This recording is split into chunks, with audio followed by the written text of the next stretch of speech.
बिस्मिल्लाहिर्रहमानिर्रहीम अस्सलाम वालेकुम नाज़रीन। मेरा नाम कामरान खान और आप देख रहे हैं एमजेडएस यूट्यूब वीलॉग। खुश आमदीद कहता हूँ। 3 बड़ी खबरें हैं और ये बहुत होलनाक खबरें हैं पाकिस्तान रियल एस्टेट के लिए। इसमें कुछ सोसाइटीज़ के नाम भी आ रहे हैं, बाकायदा से एक लिस्ट बनी है। उसके बाद हम देखेंगे कि क्या अब प्रॉपर्टी खरीदने का वक़्त है या बेचने का वक़्त है। साथ-साथ आपको ये भी बताऊँगा कि अब घरों की कीमतें भी इन खबरों के बाद गिरना स्टार्ट हो जाएँगी। क्या हमें घर खरीदने चाहिए या इस वक़्त नहीं खरीदने चाहिए? आगे जाने से पहले आप तमाम दोस्तों से गुज़ारिश है कि आप हमारे इस चैनल को सब्सक्राइब करें, वीडियो को लाइक करें और वीडियो को व्हाट्सएप के ज़रिए अपने दोस्तों के साथ आपने ज़रूर शेयर करना है। जैसा कि आप जानते हैं कि गुज़श्ता दिनों 26 मई को इस्लामाबाद में एक बहुत बड़ा सान्या हुआ है, जिसके बारे में इंटरनेशनल जो है प्रेस जो है वो डिफरेंट फिगर्स दे रही है कि इतने लोगों की डेथ हो गई और इतने लोग ज़ख्मी हैं। जबकि पाकिस्तान का जो नेशनल मीडिया है वो इस हवाले से किसी भी डेथ की खबर नहीं दे रहा। लेकिन इसका असर जो है वो ये पड़ा है कि ओवरसीज़ पाकिस्तानी जो कनाडा में रहते हैं, अमेरिका में रहते हैं, यूरोप के मुख्तलिफ ममालिक में रहते हैं या फिर गल्फ़ में रहते हैं, उन्होंने बाकायदा से अब एक लिस्ट तैयार की है और उस लिस्ट के अंदर कोई सोसाइटीज़ रखी हैं और उन सोसाइटीज़ का बाकायदा से बायकॉट की कैंपेन चलाई जा रही है।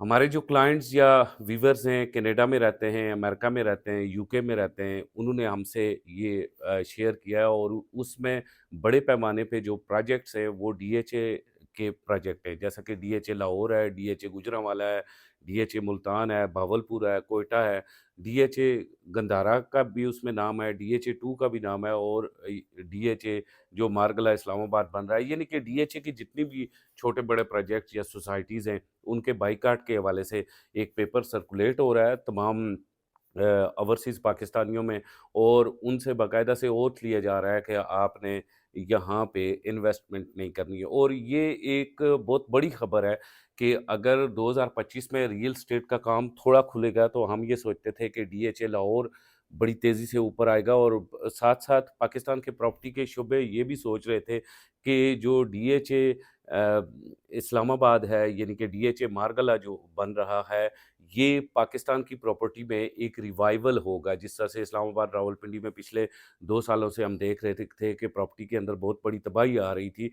अब थोड़ी-सी होप हो रही थी डीएचए मारगला बनने के साथ और डीएचए गंधारा बनने के साथ कि इसके साथ प्रॉपर्टी में थोड़ी बेहतरी आएगी। लेकिन बदकिस्मती से इस वक़्त में ये जो खबर अब्रॉड से आ रही है कि ओवरसीज़ पाकिस्तानी इसके बायकॉट के हवाले से काम कर रहे हैं, तो ये पाकिस्तान प्रॉपर्टी के लिए एक बुरी खबर है और इसके रिवाइवल के लिए भी एक बुरी खबर है। अगर वाक़ई में ये जो पेपर सर्कुलेट किया जा रहा है और जिस तरह से खबर दी जा रही है, अगर वाक़ई में ये काम है, तो इसका मतलब है कि प्रॉपर्टी 2025 में भी बेहतरी नहीं खाएगी क्योंकि वो प्रोजेक्ट जो रिवाइवल लेके आने वाले प्रोजेक्ट हैं, उन्हीं का बायकॉट स्टार्ट हो गया है।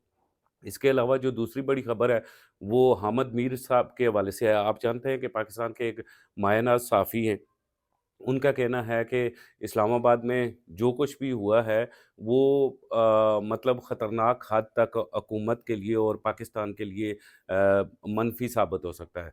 अहमद मीर साहब ने अपने एक इंटरव्यू में कहा कि इस्लामाबाद में जो कुछ भी हुआ उसके बाद इंटरनेशनल बरादरी जो है वो पाकिस्तान के ऊपर पाबंदियाँ आयद कर सकती है और स्पेशली अहमद मीर साहब ये कहते हैं कि जो पाकिस्तान लोन लेता है, वो पाकिस्तान इंटरनेशनल ह्यूमन राइट्स की 26 ट्रीटीज़ को साइन करता है, ह्यूमन राइट्स के हवाले से। तो जो कुछ हुआ ह्यूमन राइट्स के मुखालफ हुआ, मुकम्मल मुखालफ हुआ, लिहाज़ा अब जो सिचुएशन है, वो ये है कि आईएमएफ के ज़रिए इंटरनेशनल जो लॉबी है, वो सारी की सारी पाकिस्तान के ऊपर प्रेशर पुट करेगी और जब पाकिस्तान पर प्रेशर पुट होगा, तो साथ-साथ आईएमएफ के थ्रू शायद कोई न कोई पाबंदियाँ भी लगाई जाएँगी और ये भी अगर पाबंदियाँ भी लगाने की कोशिश की गई पाकिस्तान के ऊपर तो आपको पता है कि पाकिस्तान की प्रॉपर्टी की मार्केट पिछले 2 से 3 माह से बड़ी तेज़ी से ऊपर आ रही थी और सर्वाइवल हो रहा था। सोसाइटीज़ का तो अभी नहीं हो रहा था लेकिन आपको पता है डाउनटाउन की जो प्रॉपर्टीज़ हैं इस्लामाबाद, लाहौर, कराची और रावलपिंडी, मरी, नथिया गली की प्रॉपर्टीज़ आहिस्ता-आहिस्ता ऊपर जा रही थी, मार्केट खुल रही थी। वो जो लोग बेरोज़गार हो चुके थे वो वापस आहिस्ता-आहिस्ता अपने रोज़गार में आना स्टार्ट हुए थे। लेकिन बदकिस्मती से एक और बुरा वक़्त पाकिस्तान पे आया और ये वक़्त پھر پاکستان کی نہ صرف اکانومی کے لیے بہت برا وقت ثابت ہوا، بلکہ یہ پاکستان کے مختلف کاروبار اور ریئل اسٹیٹ مارکیٹ کے لیے بھی برا ثابت ہوا۔ تیسری بڑی خبر جو ہے وہ پاکستانیوں کے لیے اور پاکستان ریئل اسٹیٹ کے لیے بہت اچھی ہے۔ ہم پچھلے کئی دنوں سے دیکھ رہے ہیں کہ پاکستان سٹاک ایکسچینج بڑی تیزی سے اوپر جا رہی ہے، بڑی تیزی سے گروتھ کر رہی ہے، اور اس کا ایک فرق یہ بھی پڑا ہے کہ پاکستان کا جو روپیہ ہے اس کی قدر مستحکم ہوئی ہے۔ صرف پچھلے تقریباً ایک ہفتے سے ہم دیکھ رہے ہیں کہ پاکستان ریئل اسٹیٹ کی مارکیٹ جو ہے وہ ویرانی کا شکار ہے۔ 26 تاریخ کے بعد پاکستان کے جو پراپرٹی آفس ہیں جتنے بھی مطلب اسلام آباد اور راولپنڈی کے، اگر وہ آپ دیکھیں گے تو آپ کو یہ لگے گا کہ بالکل سنسانہ ہے۔